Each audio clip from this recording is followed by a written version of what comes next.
ماہ رجب کا چاند نظر آنے سے پہلے جو شخص یہ سورت صرف 7 بار پڑھ لیتا ہے وہ نصیب اور تقدیر کے بند تالے کھلوا لیتا ہے۔ اتنا پیسہ برسے گا کہ سنبھالنا مشکل ہو جائے گا۔ بے شک آزما لیں۔ بسم اللہ الرحمن الرحیم۔ ناظرین، جیسا کہ آپ جانتے ہیں جمادی الثانی کے مہینے کے چند دن باقی ہیں اور آنے والا مہینہ رجب کا مہینہ ہے جو کہ اسلامی سال کا 7واں مہینہ ہے۔ یہ قبولیت والا، فضیلتوں والا اور برکتوں والا مہینہ ہے، جس کے نصیب اجڑے ہوئے ہیں، جس کی تقدیر بد نصیب ہے، جس کے گھر میں غربت ہے، تنگ دستی ہے، کاروبار بند پڑا ہوا ہے، مشکلات ختم ہونے کا نام نہیں لیتی، گھریلو ناچاکیاں جان نہیں چھوڑتی، گھریلو مسائل جو کہ کئی سالوں سے پیچھا نہیں چھوڑے۔ رجب کا چاند نظر آنے سے پہلے صرف 7 بار اس سورت کو پڑھ لیں۔ اللہ سے جو مانگیں گے اللہ اپنے حبیب کی آمد کے صدقے ہر حاجت پوری فرمائیں گے۔ رجب کے مہینے کا ہر کوئی انتظار کرتا ہے اور یہ کہ کب یہ مہینہ آئے اور میں اللہ کو راضی کر سکوں۔ آپ میں سے بہت سے لوگ نبی کے دیوانے ہیں، حضور کے دیوانے ہیں، بلکہ ہر کوئی حضور کا دیوانہ ہے۔ آج حضور کے دیوانے آپ کے لیے ایک ایسا وظیفہ لے کر آئی ہوں جسے پڑھتے ساتھ ہی آپ اللہ کریم سے جو بھی مانگو گے اللہ آپ کی ہر صورت کامیابی عطا فرمائے گا۔ بعض اوقات یہ قرآنی صورت پڑھتے ہی اللہ بیٹھے بیٹھے ہر حاجت کو پورا فرما دیتے ہیں۔ بعض اوقات یہ وظیفہ مکمل ہوتے ساتھ ہی تقدیر کے بند تالے کھل جاتے ہیں، تقدیر بدل جاتی ہے، نصیب چمک جاتا ہے۔ یہ وظیفہ ارجنٹ فائدہ دیتا ہے، ارجنٹ ہر مشکل پریشانی کا خاتمہ کرتا ہے، جلد رزق اور دولت سے مالا مال کرتا ہے۔ جو شخص رجب کا چاند نظر آنے سے پہلے تقدیر کے بند دروازے کھلوانا چاہتا ہے، اپنے گھر میں سکون برکت دیکھنا چاہتا ہے، اپنے گھر سے گھریلو ناچاکیاں کو، بے اولادی کو، بے روزگاری کو، ہر طرح کے مسئلے سے نجات چاہتا ہے اور رجب کا چاند نظر آنے سے پہلے اس سورت کو صرف 7 بار پڑھ لے۔ یاد رکھیے گا، جب رجب کا مہینہ آتا ہے تو اپنے ساتھ خوشیاں لاتا ہے، خوشحالی لاتا ہے، برکتیں اور رحمتیں لے کر آتا ہے، اور بڑا ہی خوش قسمت ہے وہ بندہ جو رجب کا چاند نظر آنے سے پہلے اللہ تعالیٰ کو راضی کر لیتا ہے، یہ سورت پڑھ کر اللہ کو منا لیتا ہے، اللہ سے اپنی ہر حاجت پوری کروا لیتا ہے۔ توجہ کیجیے گا، اب جو شخص رجب سے پہلے اللہ کو راضی کرنا چاہتا ہے اللہ کو راضی کر لے گا، اللہ کو منا لے گا اور اللہ کا لاڈلا ہو جائے گا۔ رجب کے مہینے میں اللہ سے جو بھی مانگے گا اسے مل کر رہے گا۔ رجب کے مہینے میں اللہ سے جو بھی ضد کر کے اللہ سے مانگے گا اللہ ہر حاجت پوری فرمائے گا، اور جو شخص رجب سے پہلے اللہ کو راضی نہ کر سکا، جو رجب سے پہلے ان خاص قبولیت کی گھڑیوں میں لاپرواہی میں گزارے گا، وہ کبھی بھی کامیاب ہو ہی نہیں سکتا۔ اللہ والے فرماتے ہیں جب نیا چاند نکلتا ہے تو ہر انسان کے نصیب اور تقدیر میں واضح فرق پڑتا ہے۔ اگر آپ بھی نئے چاند کے ساتھ ایک نئی زندگی کا آغاز کرنا چاہتے ہیں، ایک ایسی زندگی جس میں نہ کبھی کسی کے سامنے جھکنا پڑے، نہ کبھی کسی سے مانگنا پڑے، نہ در در کی ٹھوکریں کھانی پڑیں، تو رجب کا چاند ظاہر ہونے سے پہلے اس قرآنی سورت کو صرف 7 بار لازمی پڑھ لیں۔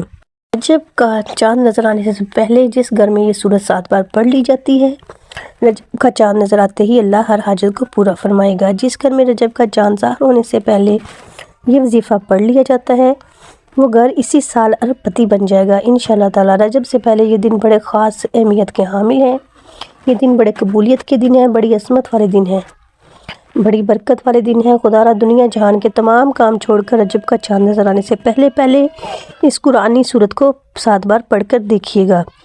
7 آسمانوں اور زمینوں کے خزانے آپ کے قدموں میں ہوں گے۔ آپ یہ وظیفہ کسی بھی وقت پڑھ سکتے ہیں، آج پڑھ لیں، کل پڑھ لیں، پرسوں پڑھ لیں، جب بھی آپ کو وقت ملے آپ یہ وظیفہ پڑھ سکتے ہیں۔ آپ چاہے فجر کی نماز کے بعد پڑھ لیں، ظہر کے بعد، عصر کے بعد، مغرب کے بعد، عشاء کے بعد، جب چاہیں آپ پڑھ سکتے ہیں، وقت کی کوئی پابندی نہیں، لیکن پڑھنا آپ نے رجب کا چاند نظر آنے سے پہلے ہے۔ تو آئیے ناظرین اب جان لیتے ہیں کہ آپ نے وظیفہ کیسے کرنا ہے اور کن کن باتوں کا خاص خیال رکھنا ہے، لیکن اس سے پہلے گزارش ہے کہ اگر آپ اس چینل پر نئے ہیں اور آپ نے ابھی تک اس چینل کو سبسکرائب نہیں کیا تو خدا را اس چینل کو ابھی سبسکرائب کر لیں، کیونکہ ایسے بہت سے وظائف، بہت سے اعمال آپ کے حوالے ڈیلی بیسس پر کرتی رہوں گی۔ اب عمل کیا ہے، رجب کا چاند نظر آنے سے پہلے یا چاند کی خبر سننے سے پہلے کسی بھی دن کسی بھی نماز کے بعد باوضو مصلی پر بیٹھ کر یا چلتے پھرتے آپ نے سب سے پہلے اللہ کے حبیب صلی اللہ علیہ وآلہ وسلم کی ذات مبارکہ پر 3 بار درود پاک پڑھنا ہے۔ درود پاک آپ کوئی سا بھی پڑھ سکتے ہیں، آپ مختصر اور آسان سا درود صلی اللہ علیہ وآلہ وسلم پڑھ لیں۔ یا آپ صلی اللہ علیہ محمد پڑھ لیں۔ آپ نماز والا درود ابراہیمی بھی پڑھ سکتے ہیں۔ درود ابراہیمی پڑھنے میں سب سے بہتر ہے، کیونکہ درود ابراہیمی کی فضیلت اور برکت سب سے زیادہ ہے۔ جو بھی آپ درود پاک پڑھیں، آپ نے اچھے طریقے سے پڑھنا ہے۔ نبی پاک صلی اللہ علیہ وآلہ وسلم کے پاک فرمان کا مفہوم ہے کہ جو شخص مجھ پر ایک مرتبہ درود بھیجتا ہے، اللہ تعالیٰ اس پر 10 رحمتیں نازل فرماتا ہے، اس کے 10 گناہوں کو مٹا دیتا ہے اور اس کے 10 درجات بلند کر دیتا ہے۔ اس کے علاوہ درود شریف کثرت سے پڑھا جائے تو پریشانیوں سے نجات ملتی ہے۔ ایک بار حصول برکت اور ثواب کی نیت سے میرے ساتھ بھی پڑھیے گا۔ بسم اللہ الرحمن الرحیم۔ اللہم صلی علی محمد وعلی آل محمد کما صلیت علی ابراہیم وعلی آل ابراہیم انک حمید مجید۔ اللہم بارک علی محمد وعلی آل محمد کما بارکت علی ابراہیم وعلی آل ابراہیم انک حمید مجید۔ 3 بار درود پاک پڑھنے کے بعد آپ نے سب سے پہلے اپنے خاص مقصد کی نیت کرنی ہے، کیونکہ آج اس مقصد کی نیت کر کے بیٹھو گے میرا رب ضرور عطا فرمائے گا۔ آپ نے گھر چاہتے ہیں گھر مانگ لیں، گاڑی چاہتے ہیں گاڑی مانگ لیں، نوکری کے لیے، شادی کے لیے، قرض سے نجات کے لیے، دنیا کی ہر حاجت مقصد جتنا مرضی بڑا ہو، اللہ والے فرماتے ہیں یہ سورہ مبارکہ پڑھتے ہی پورا ہو جاتا ہے۔ اپنے مقصد کی نیت کرتے ساتھ ہی فوری طور پر آپ نے ایک بار اعوذ باللہ من الشیطان الرجیم بسم اللہ الرحمن الرحیم پڑھ کر وظیفے کا آغاز کرنا ہے۔ آپ نے سب سے پہلے نمبر پر جو وظیفہ پڑھنا ہے وہ وظیفہ بسم اللہ الرحمن الرحیم کا وظیفہ ہے۔ اللہ والے فرماتے ہیں جب کوئی بندہ کسی اہم کام کے لیے بسم اللہ الرحمن الرحیم پڑھ کر شروع کرتا ہے تو اس میں ہر زمینی اور شیطانی اثرات، چاہے وہ نظر بد اصل جادو جنات کے ہوں، وہ ختم ہو جاتے ہیں۔ رجب کا چاند نظر آنے سے پہلے جو بندہ بسم اللہ الرحمن الرحیم کا وظیفہ پڑھ لے گا، نیا مہینہ شروع ہوتے ہی ایک ایسی زندگی کا آغاز ہو جائے گا جس میں نہ دکھ ہوں گے، نہ پریشانیاں ہوں گی، نہ کبھی کسی سے مانگنا پڑے گا، نہ کبھی کسی کے سامنے جھکنا پڑے گا۔ تو اس سے بڑھ کر اور کیا چاہتے ہو؟ اور یہ بھی یاد رکھیے گا کہ جس کام کی شروع میں بسم اللہ پڑھ لی جاتی ہے، اس میں اللہ کی خیر آ جاتی ہے، اس میں اللہ کی طرف سے برکتیں آ جاتی ہیں، اس میں اللہ کے حفاظتی اقدامات آ جاتے ہیں، اللہ تعالیٰ کی حفاظت آ جاتی ہے، زندگی آسان ہو جاتی ہے۔ اس لیے آپ نے بسم اللہ الرحمن الرحیم کو کیسے پڑھنا ہے اور کتنی بار پڑھنا ہے توجہ کیجیے گا۔ بسم اللہ الرحمن الرحیم 1 بار ہو گیا، بسم اللہ الرحمن الرحیم 2 بار ہو گیا، بسم اللہ الرحمن الرحیم 3 بار ہو گیا۔ اس طرح سے آپ نے ہاتھوں کی انگلیوں پر یا تسبیح کے دانوں پر صرف 21 بار پڑھنا ہے۔ اس وظیفے کو آپ نے بتائے گئے طریقے اور ترتیب سے پڑھنا ہے۔ بعض اوقات انسان پڑھتے ہوئے کم یا زیادہ پڑھ جاتا ہے، اس لیے کوشش کریں کہ آپ گن کر صرف 21 بار ہی پڑھیں۔ بسم اللہ الرحمن الرحیم 21 بار پڑھتے دوران آپ کے دل میں جو بھی خواہشات ہیں، جو بھی آپ کے مقاصد ہیں، جو بھی حاجات ہیں، جو کچھ بھی آپ اللہ کریم سے مانگنا چاہتے ہیں، دل ہی دل میں مانگتے چلے جائیں۔ آپ کو محسوس ہو جائے گا کہ آپ واقعی اپنی تمام تنگ دستیوں سے، پریشانیوں سے نکل رہے ہیں۔ آپ کے دماغ کو سکون مل رہا ہے، دل کی بے چینی ختم ہو رہی ہے اور آپ کو اندازہ ہو جائے گا کہ اللہ کو راضی کرنا کتنا آسان ہے۔ ایک ہم ہیں اللہ کو راضی کرنے کی کوشش ہی نہیں کرتے، اللہ سے مانگتے بھی نہیں۔ پہلے نمبر پر بسم اللہ الرحمن الرحیم کو 21 بار پڑھنے کے بعد اب آپ نے دوسرے نمبر پر جو وظیفہ پڑھنا ہے وہ ایک قرآنی سورت کا وظیفہ ہے، جسے سورہ شفا بھی کہا جاتا ہے، جسے ام الکتاب بھی کہا جاتا ہے، جسے کامیابی کا راز بھی کہا جاتا ہے۔ وہ عظیم سورہ مبارکہ کون سی ہے؟ وہ عظیم سورہ فاتحہ ہے، جسے الفاتحہ بھی کہا جاتا ہے۔ یہ قرآن کی پہلی سورت ہے۔ سورہ فاتحہ کی تلاوت سماعت فرما لیں۔ بسم اللہ الرحمن الرحیم، الحمدللہ رب العالمین الرحمن الرحیم مالک یوم الدین، ایاک نعبد و ایاک نستعین اہدنا الصراط المستقیم صراط الذین انعمت علیہم غیر المغضوب علیہم ولا الضالین آمین۔ آپ نے سورہ فاتحہ کو صرف 7 بار پڑھنا ہے۔ کابرین فرماتے ہیں کہ جب کوئی بندہ کھانا شروع کرے تو کھانا کھاتے وقت باتیں نہ کرے، زبان سے کھانا کھاتا رہے اور دل ہی دل میں 7 بار سورہ فاتحہ پڑھ لے تو وہ کھانا نور بن جاتا ہے، وہ کھانا شفا بن جاتا ہے، وہ کھانا تذابیت سے بھرپور ہونے کے باوجود شفا بن جاتا ہے۔ سورہ فاتحہ کے کمالات، سورہ فاتحہ کے معجزات بتانا شروع کروں تو ویڈیو بہت لمبی ہو جائے گی۔ صرف اتنا کہوں گی کہ رجب کا چاند نظر آنے سے پہلے آپ نے سورہ فاتحہ کو صرف 7 بار پڑھنا ہے۔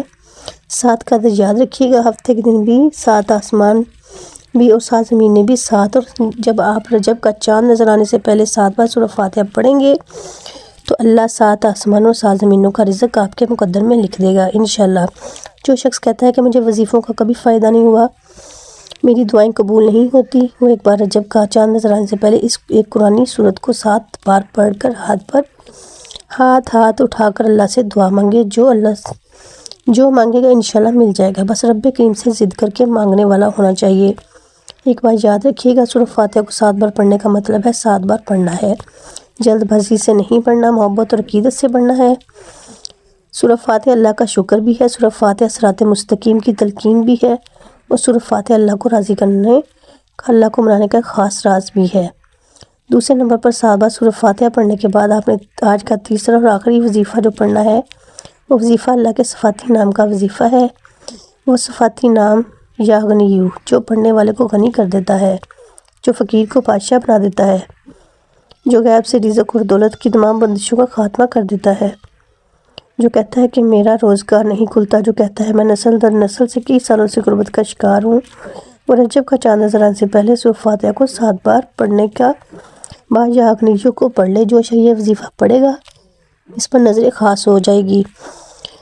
اگر آپ بھی چاہتے ہیں کہ آپ پر خاص نظر کرم ہو جائے تو آپ یا غنی کو پڑھ لیں۔ یا یہ اللہ کریم کی وہ صفت ہے، اللہ فرماتے ہیں میں جب چاہوں جسے چاہوں غنی کر دوں، اور جب چاہوں جسے چاہوں فقیر کر دوں۔ اللہ تعالیٰ فرماتے ہیں کہ جب کوئی شخص مجھ سے دعا کرتا ہے، قرآنی عمل پڑھتا ہے، کوئی ذکر کرتا ہے، تو مجھے شرم آتی ہے کہ میں اس بندے کی حاجت کو پورا نہ کروں۔ ہمارے مانگنے میں غلطی ہو سکتی ہے، ہمارے پڑھنے میں کوتاہی ہو سکتی ہے، اللہ کے دین میں کسی بھی طرح کی کوئی کمی بیشی نہیں ہے۔ اس لیے رجب کا چاند نظر آنے سے پہلے آپ نے یا غنیو کو پڑھنا ہے۔ کیسے پڑھنا ہے، کتنی بار پڑھنا ہے، توجہ کیجیے گا۔ یا غنیو 1 بار ہو گیا، یا غنیو 2 بار ہو گیا، یا غنیو 3 بار ہو گیا۔ اس طرح آپ نے یا غنیو کو ہاتھ کی انگلیوں پر پڑھ لیں یا تسبیح کے دانوں پر پڑھ لیں، صرف 11 بار پڑھنا ہے۔ یا غنیو پڑھتے دوران آپ نے کسی سے بات نہیں کرنی، نہ کہ کوئی آپ سے بات کرے۔ آپ کے دونوں کندھوں پر موجود فرشتے جب اللہ کے حضور پیش ہوتے ہیں، آپ کے نامہ اعمال کو پیش کرتے ہیں۔ نیکی والا فرشتہ کہتا ہے کہ آج اس نے یا غنیو کو پڑھا ہے، بدی والا فرشتہ کہتا ہے کہ آج اس نے آپ کی صفت یا غنیو کو پڑھا۔ اللہ فرماتا ہے فرشتوں گواہ رہنا، میں اس بندے سے راضی ہوں۔ یا غنیو پڑھ کر بندے نے جس نے ایک جائز حاجت کی خواہش کی ہے، اے فرشتوں جاؤ اس بندے کی حاجت کو پورا فرما دو۔ یہ ہے رجب کی آمد۔ اللہ ان خاص قبولیت کی گھڑیوں میں اتنا خوش ہے، اس وقت اللہ سے جو بھی مانگو گے مل جائے گا۔ جتنا مانگ سکتے ہو مانگ لو، کیونکہ رجب کا چاند آپ کے لیے خوشیاں لا رہا ہے، رحمتیں لا رہا ہے، برکتیں لا رہا ہے۔ دنیا جہان کے تمام کام چھوڑ کر آپ نے رجب کا چاند دیکھ کر، یہ چاند دیکھنے سے پہلے یہ 3 اعمال بتائے گئے طریقے اور ترتیب سے ضرور پڑھنے ہیں۔ پہلے نمبر پر آپ نے 21 بار بسم اللہ الرحمن الرحیم کو پڑھنا ہے۔ دوسرے نمبر پر آپ نے 7 بار سورۃ فاتحہ کو پڑھنا ہے۔ تیسرے نمبر پر آپ نے 11 بار یا غنیو کو پڑھنا ہے۔ جب آپ یہ تینوں اعمال بتائے گئے طریقے اور ترتیب سے پڑھ لیں تو آخر میں اللہ کے حبیب صلی اللہ علیہ وآلہ وسلم کی ذات اقدس پر پھر سے 3 بار درود پاک لازمی پڑھنا ہے، جو آپ نے عمل کے شروع میں پڑھا تھا۔ اب آپ کا عمل مکمل ہو گیا ہے۔ اس وظیفے کو پڑھنے کے بعد اللہ کریم سے دعا مانگیے گا۔ ناظرین، یہ ایسا وظیفہ ہے کہ آپ کو کوئی دعا رد نہیں ہوگی۔ یہ انتہائی طاقتور وظیفہ ہے۔ اس وظیفے کی بدولت اللہ رب العزت آپ کو اپنے فضل و کرم سے مالی تنگ دستی سے بھی نجات دے گا، اور آپ کو خوشخبری بھی ملے گی۔ اور کامل بھروسہ رکھ کے ایمانداری کے ساتھ مکمل یقین کے ساتھ کرنا ہے آپ نے یہ وظیفہ۔ آپ جس مقصد کے لیے بھی اس وظیفے کو پڑھیں گے، آپ کا وہ مقصد انشاءاللہ تعالیٰ پورا ہو جائے گا۔ انشاءاللہ دعا ہے کہ رب کریم میرا سنانا اور آپ کا سننا اپنے پاک بارگاہ الہی میں قبول و منظور فرمائے، جو مانگا مقدر فرمائے، جو نہیں مانگ سکے وہ بھی عطا فرمائے، آمین۔ ناظرین کرام، اپنے رزق میں برکت اور وسعت اور کشادگی کے لیے اللہ تعالیٰ کے 99 ناموں میں سے کوئی ایک نام کمنٹ باکس میں ضرور لکھا کریں۔ اللہ تعالیٰ ہم سب کا حامی و ناصر ہو، آمین۔ جزاک اللہ۔ اپنا بہت سارا خیال رکھیے گا، ہمیشہ ہنستے مسکراتے رہیے، اور ملتے ہیں کسی اگلی ویڈیو میں ایک نئے وظیفے کے ساتھ۔ تب تک کے لیے اللہ حافظ۔ السلام علیکم ورحمۃ اللہ وبرکاتہ۔